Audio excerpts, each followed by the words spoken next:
In this episode, we will look into the science of building muscles, cultivating healthy habits, and achieving lasting well-being. Helping us with this is a renowned coach, personal trainer, and health expert. Welcome to the show, Angela. How are you doing? I'm doing fine. Thank you for having me. Thank you so much for joining me on this episode for our soulful conversation. I've been looking forward to speaking with you because you help a lot of women out there, to build muscles, to cultivate good, healthy habits or lifestyle also. And you're not sure that you did yourself in 2009, you won the Miss World in natural bodybuilding. And that's like awesome. That's a great thing. So I would just like us to start out with that. Like, I would like to learn about your journey, for example, from moving from Germany to the US and everything that you have to do to become Miss Universe. Yeah, thank you for that question. My gosh, my story didn't start very pretty. I finished college. I have a finance degree, and I ended up in the working environment, not being very active anymore, so to speak. So I gained a lot of weight, and I was always under a lot of pressure to present a certain picture, to be successful at my work, to have the perfect relationship, to have a certain look. So for me, not being, so to speak, in shape anymore was really hard. So what I did, and I think a lot of people do, you just try different diets. You don't really pay attention what you're doing. You just want to see a quick result. And that's what I did. And by doing that, my God, I don't even know how many diets I tried and failed. And it was very painful. It was actually harming my health. I ended up in the hospital. Not being proud of it, but I ended up with certain eating disorders, certain eating habits, which caused all those health issues. And what happened in that time, to be honest with you, was not being my authentic self, not living the life I supposed to live. I was good at what I was doing, but it was not what I was meant to do. And being in a relationship, what was not ideal, didn't help either. So what happened was, I went to a nutrition school in Germany, learned everything about nutrition because I needed to understand the chemistry lab called body. Like, what is it? How does this work? Because why was I failing? Why couldn't I do any diet? And I struggled. And like I said, my gosh, like depression, anxiety, all those things. Like, it was a lot of emotional stuff which piled up. And I got a hang of it. I learned, I journaled. It was quite a journey. It took a long time. But again, it didn't really go well because I still stayed in an abusive relationship and in a job which wasn't my dream job or the job I was supposed to do. And you're hitting wall after wall after wall. It didn't go. And I decided I quit my job. I'd break up with my boyfriend and I'll just go to the United States and I take a class in like English as a second language. So I went to university and it was a 3-month program, English as a second language, and I got started there. And it was just nice being unknown, being a person, just Angela, who has no like attachment, so to speak. So I started fresh. And I have to say, I fell in love with the country. I really enjoyed being in the United States. So I'm like, I want to stay. I want to figure out to stay a little longer. What I did was, again, you repeat sometimes your mistakes and then you learn. I got an internship at a bank. So again, choosing my comfort zone, choosing a place where I know how to navigate through, not really challenging myself, not really trying new things. So I went back to banking because I knew how to do that. Well, being there, what do you do? The thing is, again, I hit another roadblock. It's a pattern, and you can actually see it if you look back into it, if you look back in your life and you like about what happened, what were the stepping stones, what were the points where I really got a challenge and it changed it and it improved my life. And it's so funny, like there are literally moments where you say, wow, that's where it hit me. That's where I made a change. So I'm sitting in the bank talking to my immigration lawyer how to get a work visa as a banker. And she's just said straight out, there's no way. There are too many bankers in the United States. You'll never get a work visa. You have to have some special skills. I said, okay, I don't have any special skills in banking, but what I can do really well is I can lift things up and put them down. I'm really good at bodybuilding. So she said to me, okay, if you can get a world champion title for the United States, you can get a green card. And that's how it all started with competing in bodybuilding. So I did some small shows in Germany, but nothing really worth mentioning it. I had an interest in it, but not at that level. So, okay, now I had to make a decision and I had to make changes. I had nothing to lose, so I decided, okay, I'm just gonna go for it. I straightened up my diet, I got to the gym, I worked out, and you get in that zone. We were just talking about, you go with the flow. And I was in that flow. And this is what I was meant to do. And boy, my body changed. I had no health issues, no nothing. Everything went well. Like I was watching how my body changed and I was able to sculpture it. Like this is my form of art. Other people paint pictures. I can create bodies and that's my specialty. And I started with my body first and I learned how to create the optimum, how to work on certain body parts to improve them and get the perfect body composition, get rid of the body fat. So by doing that journey, I was able to compete at the Miss Florida. I won Miss Florida, got qualified for Team USA, which was huge. I went to Los Angeles, competed at the Miss USA. It was, like I said, natural bodybuilding, and I competed at the Miss Physique class.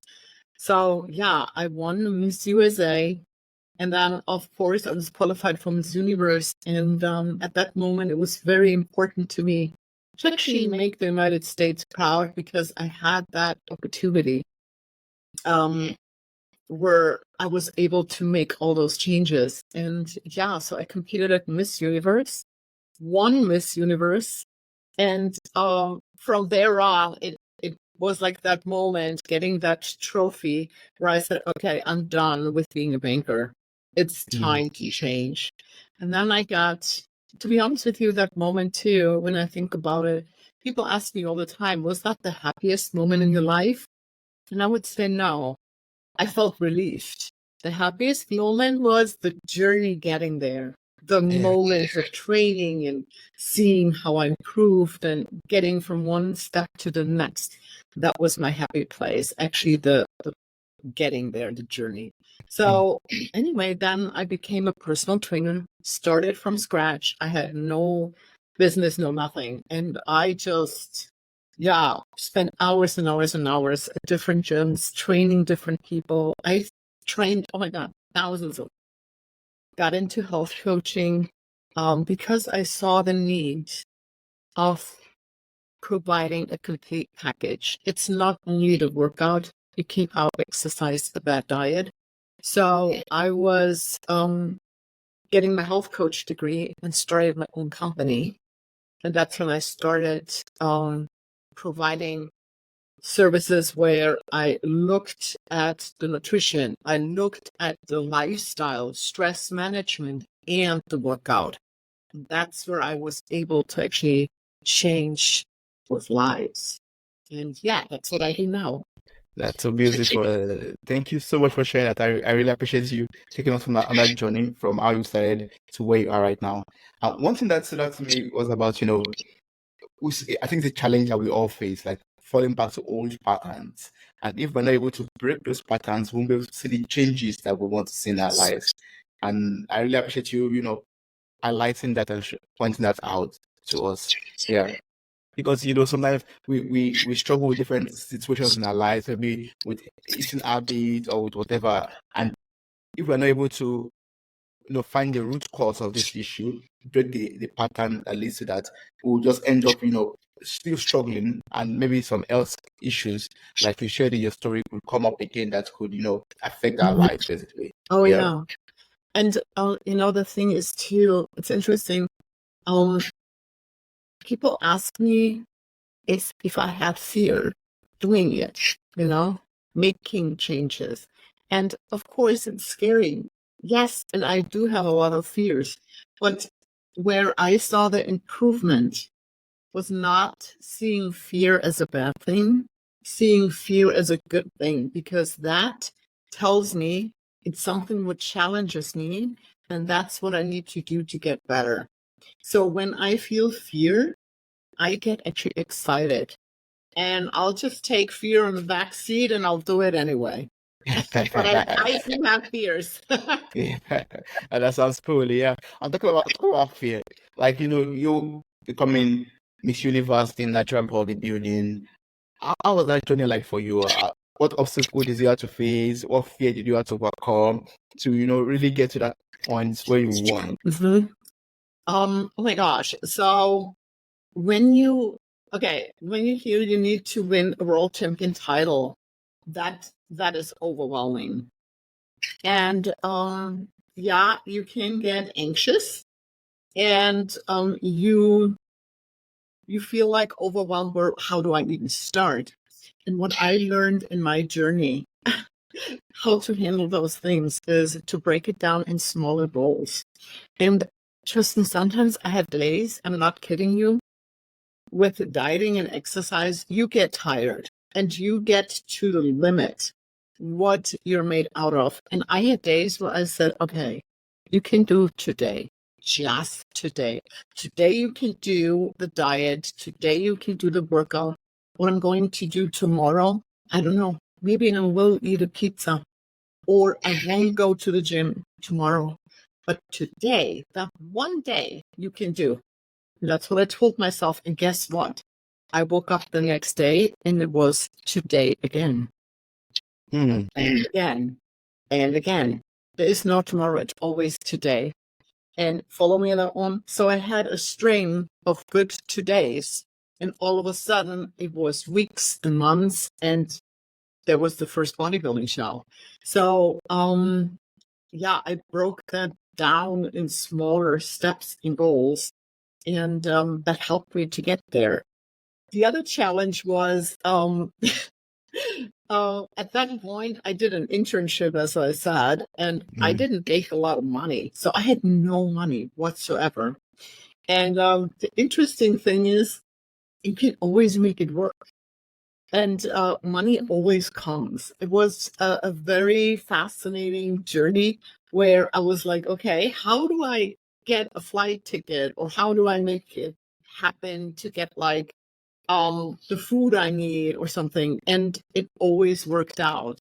And I learned too that I should not worry too much about things like that. I should, again, take it step by step. It will all fall into place. And that's what it did. You have to have faith. Have faith. Yeah, I love that. Have faith. Take it step by step. I'm going to also apply that, what you just talking right now into my own daily life. Like, looking at it as not looking at tomorrow, but looking at today. What can I do today to make today the best day? Like, tomorrow I can decide to eat pizza, but today I'm going to eat healthy. And then tomorrow becomes today, and the next tomorrow becomes today, and I do the same thing every day. Isn't that the truth though? One day, come on, everybody can do one day. Yeah, that's true. Everyone can do one day. Yes. I think, okay, if we break it down and say, right now, maybe you can do it every hour or so. Like this very hour, I'm going to be in my best behavior. I'm just talking to myself. This very hour, I'm going to be productive. And you do it hour by hour until you're done with whatever you have to do that day. So, yeah. And it makes life so much better. People see it's challenging. I think it is. Being in the present moment, we forget so much being present because we get distracted with so many things and we miss life, That's also a lifestyle where you embrace more freedom and more success because at present you actually see way more things in the You see what is my presence. Wow. Thank you so much for sharing that. I mean, you are already like a life coach apart from being a personal trainer also. I can't imagine how much your clients are paying from you, not just from body, but also from mind. I'm sure you impart all of this knowledge into them. And It's all together, yeah. altogether it's a full package basically. Yeah. I'd like to learn from you because I also want to take my my health serious and have a much more healthier lifestyle.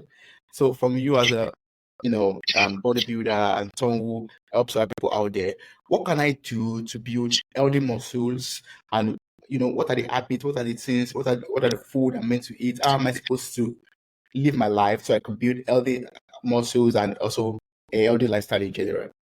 Yes. Wow. Big question. Okay. Let's start from like the foundation. Let's create a foundation. So what we need to understand, and this is what's going on right now, I think in the whole health and diet industry is we are very much focused on the scale, the number on the scale, how much you weigh, and on body fat. That's what we can measure right now, how much body fat you have. And I think we take it from the wrong side. We approach it the wrong way.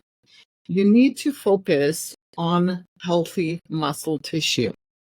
Healthy muscle is the organ of longevity. And what do I mean by that? I'm not talking about you bulky and have a lot of size, so to speak, but I want you to have a healthy cell, a healthy muscle cell. And why is that? Why is that so important? The muscle, just think about it. Let's start with the metabolism. When you eat carbs, we all fight our carbs, carbs. When we eat carbs, we digest them and they turn into glucose and go into our bloodstream. So where do they go? Usually they get stored in the muscle and in the liver. So the muscle is your glucose disposal. That's where the glucose goes in. So if you don't have enough muscle and if you don't have healthy muscle, the glucose, okay, insulin gets produced, right? So we have glucose in our bloodstream. We make insulin. Insulin is the key to open up the cell. That's what insulin does to get the sugar out of the bloodstream. A lot of sugar in the bloodstream is very harmful to the body. So we want to get it into the muscle cell. Well, not enough. Broken down cell. We are not working the muscle. The key doesn't work. So we can't get the sugar out of the system. It goes back to the liver. And in the liver, it spills over and we store it as visceral fat. It's the belly fat, what people carry. And that's a very, very dangerous fat. Causes a lot of health issues. This fat is made basically for most of the diseases, like one of them. It's highly inflammatory. So you don't want that. Here we go. How about we start working out and activate and train those cells in the muscle and make them work. So when the sugar hits the system, insulin can open it and it gets it out of the bloodstream and goes into the muscle where it's supposed to go. Very simple to fix, for example, insulin resistance. And that's like one of the main causes for cardiovascular disease, prediabetes, all kinds of things. It's always starting with insulin resistance. And that's a metabolic syndrome. So your metabolism is not working properly. So that's one thing what the muscle can do.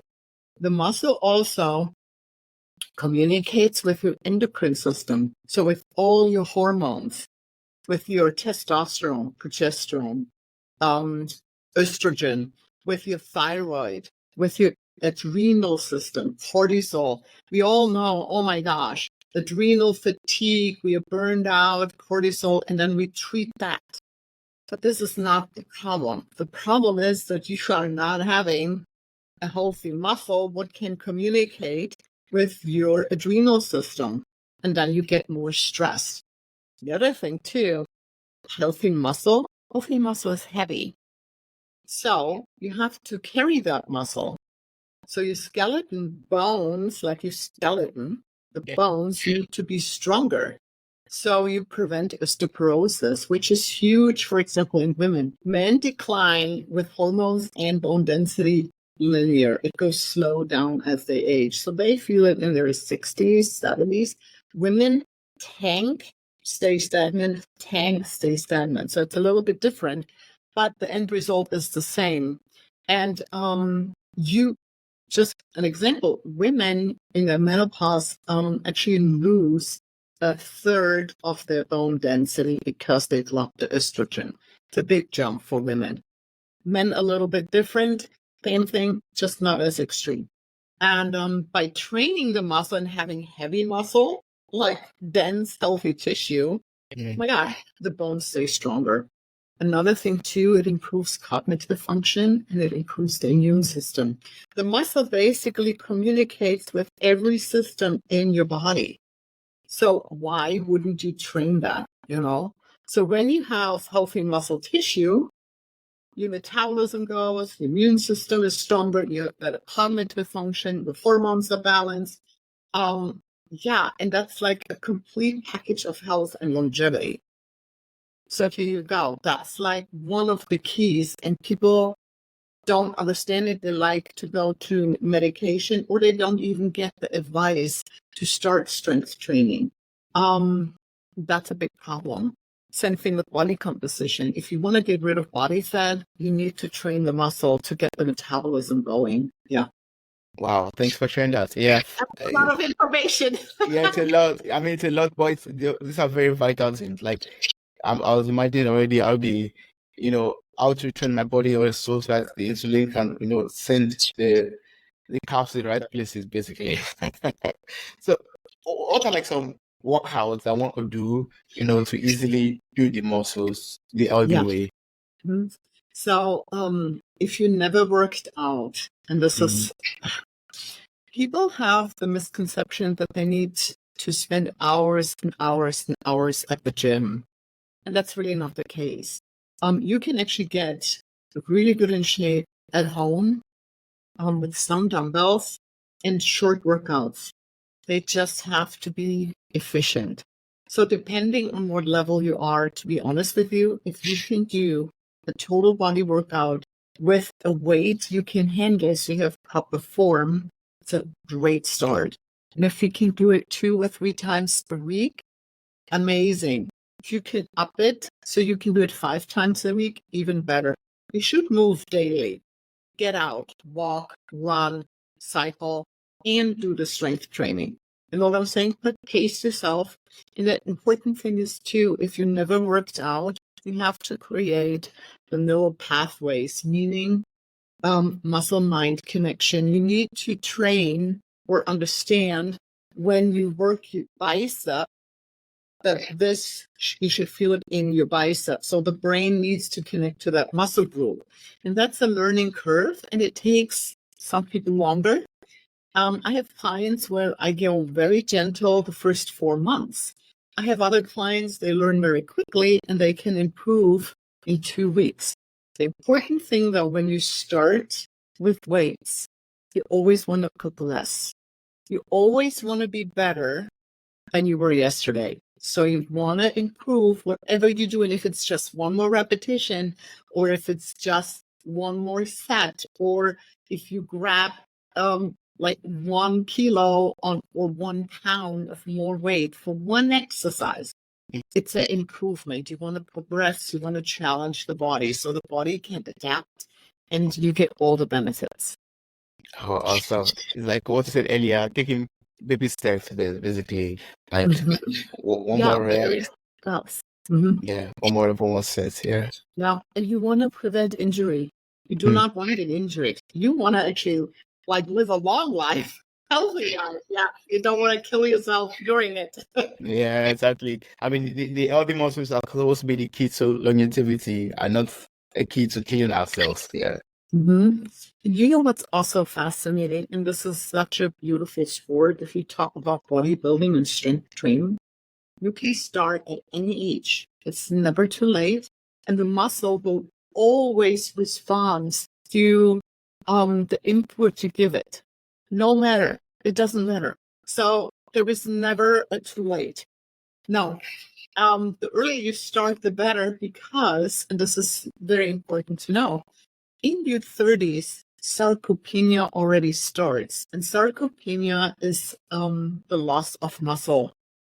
It's only 1% per year. Doesn't sound a lot, but think about it. In 10 years, it was 10%, 20 years, 20%, 30 years, 30%. So in your 50s, 60s, you're like, oh my gosh, I can't open a jar anymore.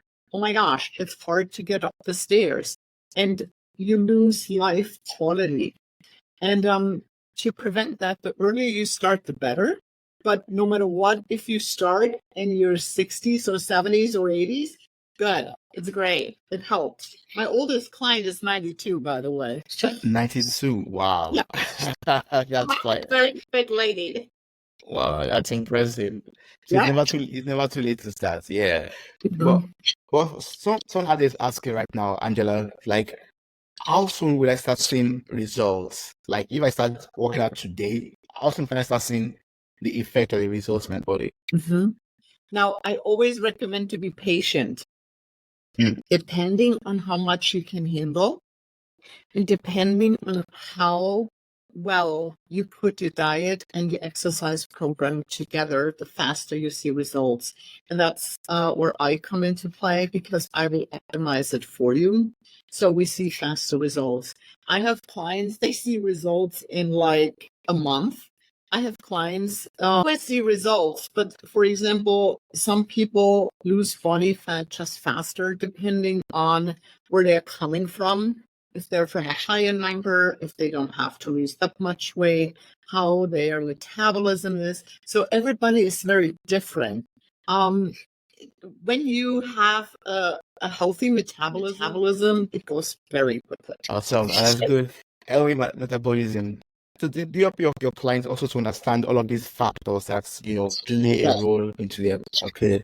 Yes, it is very important to me that they know, for example, if they travel, if they have an event, if they have, the holidays, how to navigate through those days without having a total setback, like I want them to understand how their body works and how to maneuver through those things. And I always like the 80-20 rule. Like if you're 80% good and 20% not so good, that's fine. Your body can totally balance it out. I don't like it too rigid or too strict. And you never should lose the fun. It has to be fun, and Yeah. the workout, what's the best workout? The one you enjoy, So you can always make it fun. Yeah, make it fun. I'm talking about making it fun and balance and all of that. We'll also take on cheat days. Like, we talk about, Saturdays are my cheat days, Saturdays are my cheat days. Also take on that. You hit the nail.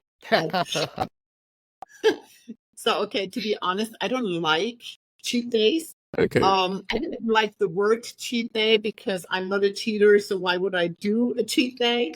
So, if you want to eat a meal which is not ideal or not on the diet plan, so to speak, have that meal, and that's okay. The body can handle it, and that's fine. Enjoy it. Just don't make it a regular thing. That's what I'm saying. Like if you want to go out on Sunday, and have a good time, have that good time. But otherwise, just make smart choices and know. I mean, always think about it this way: whatever you eat, that's the building block for your body. And how do you want to look like? Do you want to look like crappy food, junk food? It's your choice. You know what I'm saying? So I certainly don't. So I make good quality choices with my food because my body is my temple. You know what I'm saying? Like you have to have this awareness. That's like I said, I don't like cheat meals. But if you want to have a little bit more that day, if you go out, if, like I said, if you have Christmas party with your family, please enjoy the Christmas party with your family and enjoy that dinner and have a good time. Yes. But can you have it every day after work? No. Yeah, that's all that way. Yeah. Uh, Yeah. Well, it's like, I did like some things I'm supposed to do, do without, for example, like if I go to a buffet, for example, and I'm trying to be conscious of my health, I did like some food items I should pay attention to or, Mhm. like avoid because I'm Oh, on a yeah. weight loss journey or I'm building my muscles or something like Mhm. that. Very good question. So, very simple. You always choose your protein first, okay? Number one rule, protein first. Why? Protein is the building block that keeps the muscle healthy. Now, you want to have a robust amount of protein to trigger muscle protein synthesis. So always protein first. Whatever choice you like, go with it, you know? So when you have protein first, the other benefit too is it regulates two hormones. That's the hormone ghrelin and the hormone leptin. Ghrelin is the hunger hormone. Leptin is the feeling full hormone, satiety. So if you eat protein first, it makes you feel full, increases leptin, so you're not as hungry or craving. So funny when you go to a restaurant, they always bring the bread basket first, and everybody eats the bread step first. Or if you go to a Mexican restaurant, you get the tortilla chips. It's all carbs. Why? Just stop, say down, have your protein first, and wait and see what happens. You won't eat it because you're not hungry anymore.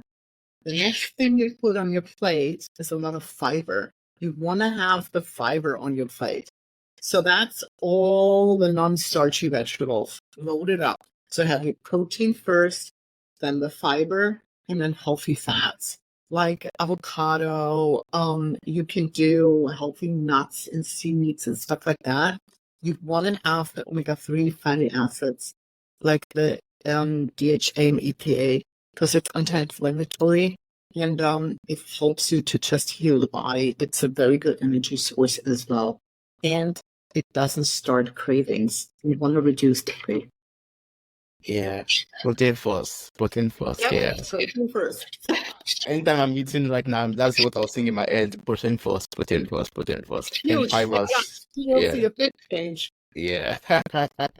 Well, I've learned a lot from you, Angela, from this conversation. I'm going to use a lot of these things to improve my lifestyle, my health also, and my journey of building muscles and also losing weight too. For clients out there, for listeners out there who would like to reach out to you, maybe get to ask more questions or work together with you on their own journey too. What's the best way to connect with you? What's the best way to work with you? Mm-hmm. Yeah, my website, houseofshape.com. That's the name of my company. Or on social media, Health Coach Angela on Instagram or Facebook.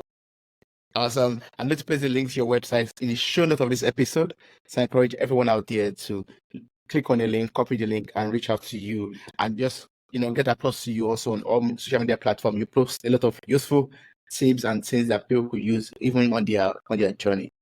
Thank you so much, Angela. I really appreciate you. It was wonderful speaking with you. Oh, thank you. Thank you for having me.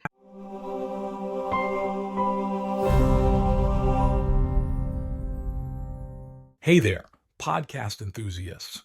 Are you ready to add a little sparkle to your day? If you're loving the insightful conversations and captivating stories on Mirror Talk Podcast, here's a friendly nudge to hit that subscribe button. By subscribing, you'll never miss out on the empowering messages and thought-provoking discussions we bring to your ears. But wait, there's more. We're all about spreading positivity and inspiration, and you can be a part of it too. How? By sharing the love with your friends and family.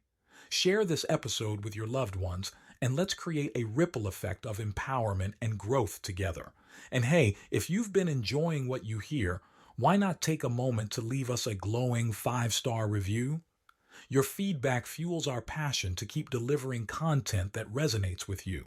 So Hit that subscribe button, share the love, and leave us a review. Let's keep the conversation going and spread the Mirror Talk magic far and wide. Thanks for tuning in, and remember, your support means the world to us.